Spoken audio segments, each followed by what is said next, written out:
And now it's my great honour to welcome Dame Julia Cleverdon as our guest orator. Dame Julia is a passionate and practical campaigner who has gained an international reputation for inspiring individuals and organisations from business, government, education and civil society to work together for the common good. So I look forward to hearing from you about investing in women and girls. Thank you. Well, can I say first of all how immensely exciting it is to be here. Deputy Lord Mayor, Councillor Catherine Julie, so many people who've been so inspirational in making so many fantastic things happen here in Australia, but perhaps one of the things that I've been most looking forward to is this energy network of the Lord Mayor's Charitable Foundation and the Women Donors Network. I've been a passionate believer in the importance of women, practically from the moment when the motto of my girls' school in London, which we wore on our cap badges, and it said, "Onwards and upwards." And every bus conductor would shout at Camden School for Girls, "Onwards and upwards, Camden, we don't want you on the bottom deck." And somehow that just drove into my mind that actually we should be onwards and upwards. We should be making the difference. We should be changing the world. And so to come to a country and to meet so many fantastic women who are doing such a range of world-changing activities, whether I was in Doveton on Monday or in Gippsland yesterday, just is really exciting. I have to say, you are well ahead of us in managing to get together this sort of partnership. I'm taking back on a creative, swiping basis absolutely everything that you've done on the Gender Lens Network, because I don't think we've got that really running nearly well enough. There are some things going on, and I shall try to pick up a bit of it, but I don't think the whole idea of putting a gender lens onto our investment through charitable foundations, through corporates, through everything else, I don't think that's an idea whose time has come in the UK, and I hope very much you'll help me to take it back. Firstly, can I say what an immense honour it is to have been given a fellowship by the International Specialised Skills Institute, and whose chief exec, Bella, I was with last night, seeing the most incredible work on a documentary that she had made following the book at Port Phillip. Let me commend to you 60 minutes of just watching that documentary when it comes out about the difference that inspired female leader has made in special education. So I was absolutely delighted to be invited to come to this, and delighted at the opportunity to come and plug into the energy network of what's going on in Australia. When I think back over my time in Australia, over my last few years, I was 64 on Saturday in Perth, and the family I was staying with very sweetly found that very old Beatles song, "When I'm 64. And as I came down to my birthday breakfast, there was "When I'm 64 playing away. And as you know, that makes you think back at 64 through where's life gone? But I did just think, as I was considering the Women's Donor Network, I did remember that the first time I came to Australia was in 1983, accompanying my darling husband, who died 15 years ago now, leaving behind our 1-year-old. We had 2 children, one called Charity Louisa Horatia, because her father was obsessed with Nelson, and the other called Victoria Alwyn Hope, because as all of us in leadership know, without hope the situation is hopeless. And to my slight trauma, we'd left Charity Louisa Horatia behind, aged 11 months, who'd not yet taken her first step. And we came to Australia, to Melbourne, where my husband, who was a great leadership speaker on the subject of industrial relations, was going to make tremendous speeches. And I was not really going to be allowed to make a speech, but I might be allowed to do a little gentle work with a magazine called Cosmopolitan. because I, in Britain, slightly galvanised about where we were on getting women onwards and upwards in Britain, had invented a programme called Change Your Life on Saturday, which I ran in partnership with Cosmo. And girls arrived on a Saturday morning for 25 quid, and we spent the day together with other women who'd gone a bit further onwards and upwards than the rest of us, sorting out what we needed to do. So while my darling husband was making heavyweight speeches, I did try to go to one of the speeches, which was in a very, very large insurance company, which does still exist in Melbourne. And I was told that as no women had ever been allowed on the 4th floor, and he was speaking on the 4th floor, I couldn't go and tune in as to what he was saying. I said, well, is there anywhere I could possibly sit, with a glass to my ear in the loo? They said, no, you might be allowed to sit in the kitchen so long as the screen is drawn. So I sat in the kitchen listening to my husband booming away next door because women weren't allowed on the 4th floor. That night I made the speech for the Melbourne Cosmopolitan Operation and got headlines in the Melbourne Age which said, Julia Cleverdon, patron saint of Australian working women. So there we are, 1983. Just look at how far we've moved. And what a lot has happened. So actually change is possible. This lovely scarf, which I was given by dear Janine Kirk, now running the Prince's Charities Australia, has the names of all the great Melbourne women on whose shoulders we are standing to take the next step. And I'm pretty clear that the next steps are about exactly the partnership that we have here in the room. A partnership between women donors who may have come into money, may have made their money, may be part of the corporate world, may be great lawyers, may be have become great philanthropists, and the need out there in the community of women and girls, whether we're in Malala's territory in Pakistan, who I heard speak the other day, as you did, or whether we're in Gippsland, talking yesterday in a great school with a great head teacher and an entirely masculine senior leadership team built like rugby boys that only you can build, and a girl that I talked to about her aspirations and her opportunities and where she thought she would go to. And she said to me, oh, I'll never be out of this community. Have you ever been into Melbourne? No, I've never been into Melbourne. And what are you going to do with your life? I don't know, really. Not much. And what's this school done to light you up, ignite you? Well, not much. That's why this relationship between great donors, great corporates, great women successful leaders, and community need seems to me to be so critical. My whole life has been in the corporate sector. I'm a cross-dresser. I move between the corporate sector and the wider community sector, but I love the crackle of business.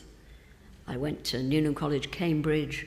I now chair the Newnham College, Cambridge campaign philanthropy operation, and I'd just like you to know that 40% of Newnham College, Cambridge, the only women's college left in Cambridge, are now investing in the future of Newnham. We're the highest percentage donors anywhere in the Cambridge operation. And everybody said, oh, no, you'll never get women to give regularly to their old alumni, to their old college. Quite untrue. I then went through to British Leyland, Swindon Body and Assembly Plant, as the most junior industrial relations officer in a plant employing 33,000 men on one site. And I then went on to Anglo-American mining at a time when apartheid, the bravery of the Anglo businesses in recognising that apartheid must go, and the way to do that, interestingly, was to build the trade union movement in South Africa in order to cause that dreadful regime with Mandela's immense strength to move to the future. So I've been much involved in where women are in the corporate world. I've done a certain amount to be pretty clear. In the 90s, I think, we thought, well, the 80s really, we thought the enemy was in women's own heads. We couldn't get them through because they wouldn't take the opportunities. If you look still, in some cases, at the CVs of women applying for jobs, too frequently you see that men, and you're a very endangered species in this room at the moment, that men sell off their strengths and women sell off their weaknesses. Too frequently it says, poor French, rusty shorthand. I've never seen a CV from a man which says that. They always say, good conversational French, widely used in a wide variety of international settings. Complete bloody bullshit. But actually, somehow there's something about the honesty of women which means that we don't overclaim. Some of us do, but most of us don't. So, as I've been involved in trying to get more women up the line, after we'd realised that the enemy wasn't just in women's own heads, the challenge was the systemic failure of getting women through the system, in the corporate sector particularly, and in the legal sector for any lawyers in the room, absolutely clearly. And the work that we've done in business and the community in the UK to set up a great campaign, which we started in 1991, with 62 companies committing to what they would do to set goals and targets, to get the rising water table, to get chief executives to clarify and communicate the business case, to set model measures for middle managers in order to begin to try to see where we were. Sweetly and optimistically, we called that campaign Opportunity 2000. We kicked it off in 1991. By 1999, sadly disillusioned, we realised we'd made very little impact. So we then had to call it Opportunity Now, and we've now got through to 2014, and interestingly, partly because you lot, for some fantastic and fascinating reason, on the Australian Stock Exchange suddenly announced that you were going to have a 25% target. Do you remember? That had a real effect on Britain, and we set in Britain not a binding target, but a recommendation that the whole of the top 350 corporates of Britain must get themselves to 25% by 2015 of non-executives who were women in those businesses. And amazingly, with a lot of scurrying about, we have managed to be only 83 appointments have now got to be made in those top 350 corporates for us to get to 25%. Now that wasn't requiring, that was just some pretty clear clarity on the business case for doing this. And of course, when you then look at what McKinsey say, McKinsey have just done a fantastically helpful piece of work looking at companies across all sectors, with those who have the most women on the board significantly and consistently outperform those with no female representation by 41% in their return on equity and 56% in terms of operating results.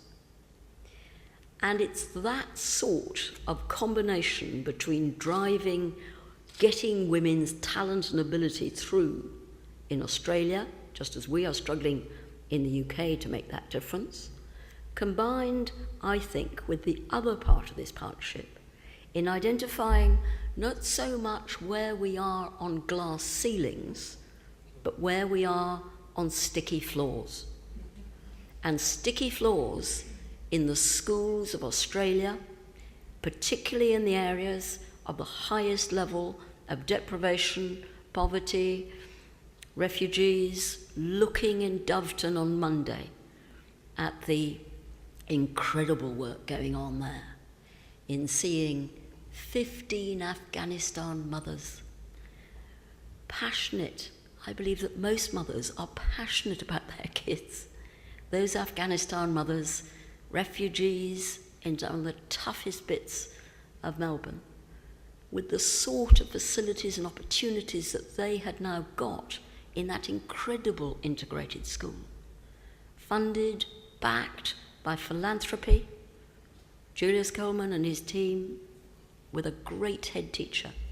The Afghanistan mums, who I managed to speak to via a translator really, they said that they had no idea that their children would be so cared for and so looked after, that they would be so helped in their welcome mat into Australia by that school, and what they'd come from in terms of misery and disaster in Afghanistan. They couldn't believe what was going on in that place. So now you've done the analysis, and I have to say I think the booklet is just absolutely brilliant in terms of what are the issues for women in Australia. It seems to me now that some of our experience in the UK mirrors where you are, with some interesting slight differences. In the UK, 63.6% of all girls achieve our benchmark of satisfactory performance by schools, which is 5 A to C's at GCSE. It's an academic measure. But interestingly, only 54.2 of boys achieve that. Girls are achieving better in Britain. Our problem in Britain is poor, working-class, white boys. We cannot get them focused and concentrated on the immense importance of their achievement if we are to be competitive across the world. Interestingly, however, only 4% of women are engaged in entrepreneurial activity, running their own small businesses, in comparison to 9% of men. And the Prince of Wales's work with the Prince's Trust, which has helped to drive many, many, many more young people setting up their own small businesses through the Prince's Trust, mirrors that statistic. And it was interesting for me, the first time I really realised that the entrepreneurial effort was not running as well as it should have been, was working with the Prince of Wales on a programme he runs called the Seeing is Believing programme. And I'd love to get it going in Australia. You may already have got it going, I don't know. But this is about taking very senior business people to park their in trays for half a day and come and have a look at some things they might well not understand, because they haven't been close to it, because their kids aren't in those schools, because they haven't really recently trailed the western suburbs, understanding what the issues are for some of those people. But we were running a programme in a rural community, looking at what was going on in entrepreneurial effort in the rural areas. And we'd got large numbers of, swanky types, and a rather interesting man who was the deputy chief executive of one of our main banks, HSBC. And we were talking to farmers, and as you know, I'm sure not here, but sometimes farmers are a bit stoical, a bit difficult to getting anything out of, a bit sort of closed in. We weren't getting very far. And I saw on the other side of the place we were in a group of women. And I skedaddled off from the royal party and said, "Who are you lot?" They said, "We're the other halves, we're over here." I said, "Well, would you like to come over here? I think we might do better with you lot than we appear to be doing with the farmers." They said, "Oh, we're all married to the farmers." I said, "Really? And what are you?" They said, "We're the entrepreneurial end of the farmers." "And what are you doing?" "Well, I'm running a hat business out of a pigsty. I've got a fantastic yoghurt business going. I'm doing delis in whatever." I said, "Come and talk." And we introduced them to the very senior chief executive of HSBC, who suddenly said, "Why have we never met you before? Who banks you?" They said, "Oh, well, the HSBC farming crew wouldn't talk to us, so we're banked all over the place." And the man said, "Hold on a moment, we're obviously missing a bit of a trick here. How would it be if I offered you a bank rate of 0.5% below the level for a year in order to help get you going?" "Oh," they said, "we'd love that." And they set up something called WIRE, Women into Rural Enterprises. And that was the first time that I realised that lots of the things in Britain that you think have got a brain don't appear to have got a brain and have not entirely taken in that these are the people to invest in. So I suppose my key point there is to say that we will only strengthen society by getting women, both through the organisations, into the positions of power and influence that we need. And may I just say, the behaviour of wider society to Julia Gillard, whether we believed in the policies or not, was a stain, in my book, on all of us in a civilised society. I believed that actually, as women come through into political life, and it's lovely to have two of them here, the immense importance of how we treat and behave towards women. We have the same problem in the UK. Desperate. But my first point is about the importance of doing everything we can to get women through in the creation business. The second point is about the importance of what so many people in this room are doing, about philanthropy and charitable need. And I suppose in looking at the blinding glimpses of the obvious, BGOs as they're known in my business, the blinding glimpses of the obvious that you've managed to put up in the gender book. Obviously, the figures that women and girls earn, the income they receive, 90% of it, in their mind, goes back into their families in comparison to 30 to 40% for men. That's why, talking to Vodafone the other day, Vodafone are now absolutely clear. I don't know if we've got Vodafone here, but it's a great example. They have decided that what they will be backing is women and mobile phones across the whole of India, Africa, and everywhere else, because they know that it's the women that will actually make the calls, do the deals, communicate what the price is of maize at that particular moment. Women are the most important people to invest in. Women in Australia, 2.5 times more likely to be in poverty in their old age than men, and the homelessness numbers for women in Australia are staggering. Now, we've done quite a lot in Britain on the homelessness issues, and we've learned. I remember coming to see Tim Costello 10 years back, looking at where you were on the homelessness stuff. We've learned that actually persuading organisations who have their hands and their connections on homelessness, on homeless people, can do so much to help prepare homeless people to get back into the world of work. Some it will be too difficult to do. But I think we've now moved in the UK something like 5,000 homeless people into work as a result of persuading companies to give us 2-week work placements for those homeless clients. And at the end of the 2-week work placement, with the support of their team, Marks and Spencer's, I seem to think, have given us nearly 1,000 places and have taken 50% of those who've come in on 2-week work placements. And when you look to see why they've got them through, partly because of the mentoring program they run, and they must, if they're male homeless, they must be men mentors, and if they're female homeless, they're female mentors. They have managed to get them to leave their street life behind and come on into the world of work. So very interesting to see what's going on female homeless in Australia. What's going on, however, for me, the most important single thing that we need to concentrate on is where are the female diamonds in the dust in the most deprived communities, and in particular in schools.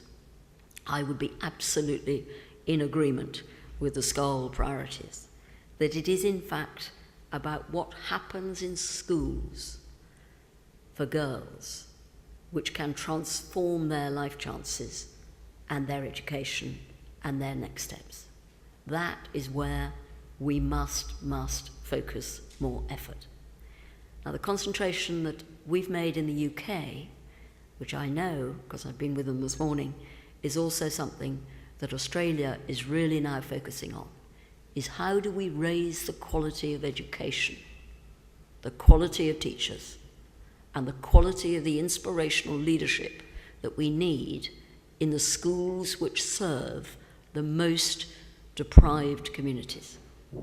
In Britain, we have a challenge which I don't believe you have got, thank God, partly because we are bedeviled with dames and classes and God knows what, and a lot of old history. At least, pray God, you've managed to escape that. But our challenges on social mobility mean that in Britain last year, one of our measures of deprivation is the percentage of young people that we have in schools on free school meals. And the figures are almost exactly the same, male, female, boys, girls. But last year, only 40 young people on free school meals went to Oxford or Cambridge. 40 out of the whole country. And those are the top places in Britain for university education and results. Whereas 92% of those who went to independent school went to the university of their first choice. We have got a real challenge on what happens in the life chances of our young people in the most deprived communities. And the thing that I will lie on my deathbed looking back over my life saying, thanks be to God we moved the dial a bit, is the work of Teach First, which began in 2001, when we realised that in the 50 toughest schools in London, we got McKinsey to do a big review for us as to what the head teachers of those 50 London schools believe was the biggest challenge. And they said, and was there anything any of us could do about it? And they said the biggest challenge is that if the Australians and New Zealanders went home, we would have to run up the white flag and give up. We have nothing other than Australians and New Zealanders teaching maths, English and science in these 50 schools. We are incapable of getting talent to teach in our schools. And that was a hell of a wake-up call. None of us had taken that in. I'd seen Teach for America years back and had not thought we'd ever manage to make it happen in the UK, but could see that we were at such pits in London that it might be worth a shot. Having a sense of possibility is what all of us need all the time, not the road to heaven is paved with 50 convenient parking spaces, it's all too difficult, we couldn't do anything to change it.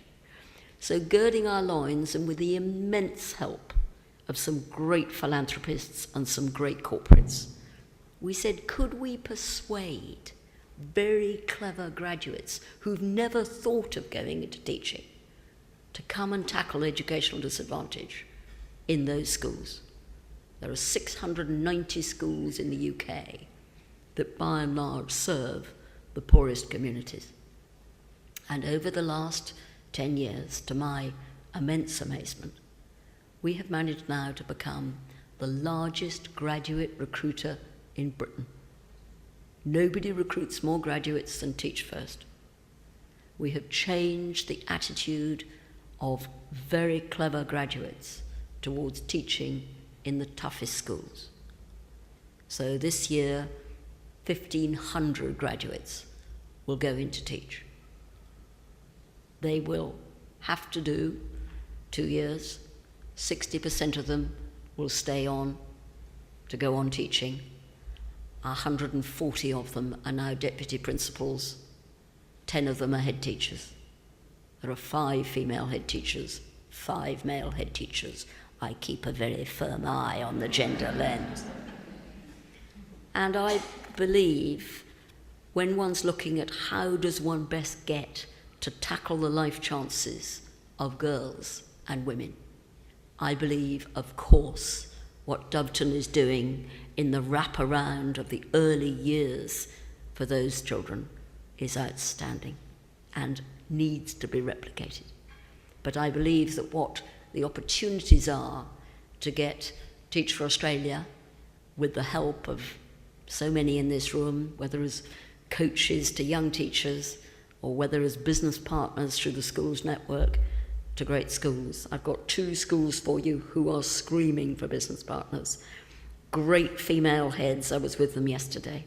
And Anne-Marie, I'm sure, will tell you who they are and where we need some great female corporates to come and help make that happen.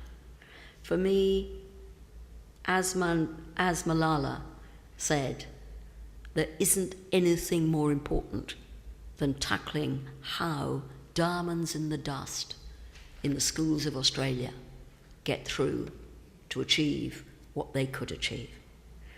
So what does all this mean? It means that I applaud the gender lens. I'm absolutely clear that this is something that all of us, whether philanthropists or corporates or individuals or charities, and I've been in the charity world most of my life, this is something which really, really matters. And it could make an immense difference. And I believe, Melbourne is famous anywhere, but for the Melbourne women to have come together to tackle this, not just for Melbourne, but for Australia, is an absolutely fantastic leading edge example. I can tell you that in London, as a result of a very great focus on London's educational results, we have lifted London since 2007 to 2014 by putting 2,500 Teach Firsters into those schools, by raising the game and changing the mood music in secondary schools of the tough London schools about what we are prepared to see happen in the opportunities for young people and therefore for 50% of our female population, well, all our female population. We can now see that London has overtaken the educational performance of every other capital city in Europe.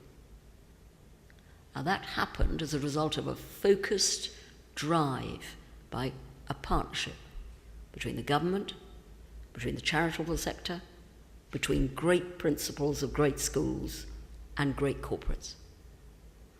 And that, I believe, place by place, is what we can do in tackling the issues that you have done so much already to do.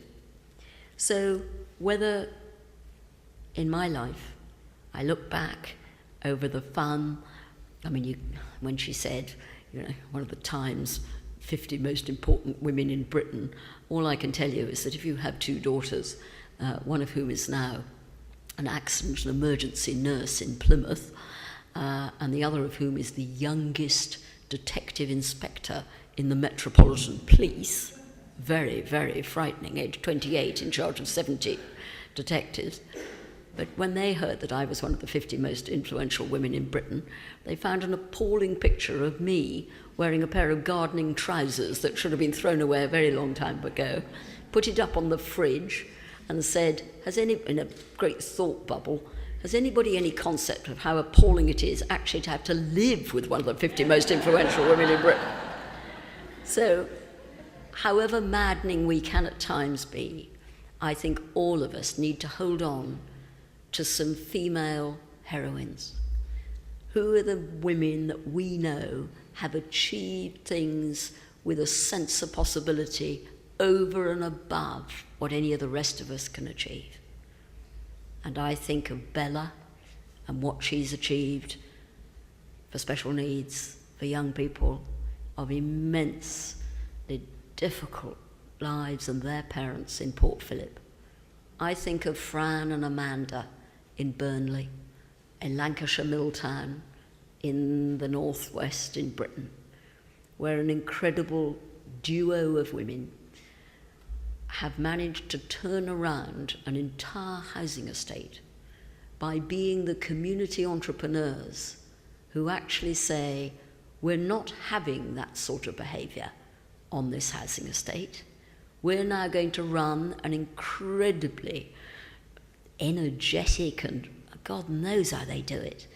Something like 400 kids off the Stoops estate, a very poor estate in Burnley, involved in the youth club that they run, absolutely passionate about how they can help tackle some of the real issues we've got there. And whenever I think life's a bit tough, and I've had an argument with Mr. Cameron or a fight with somebody about why they won't fund whatever it is I wish them to fund, I just think back to Fran and Amanda, and I think they would never give up. And that, for me, is what the drive is about great women who've made a great difference, of course in partnership with some men, not in any way saying they're not absolutely critical, but for me, it's what can we do to make that difference, to build communities and societies and places which we're proud of, whether in the UK, Australia, or in the wider world. Thank you very much indeed for inviting me.